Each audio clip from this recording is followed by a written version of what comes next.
this video, we're going to be talking about how to use fast boot mode for Android system repair. So let's just get straight into the video.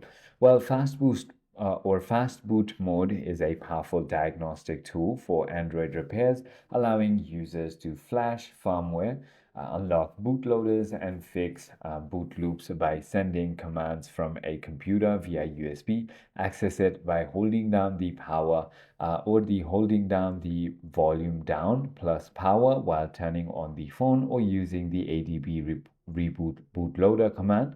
Then execute commands like fastboot flash to repair system partitions.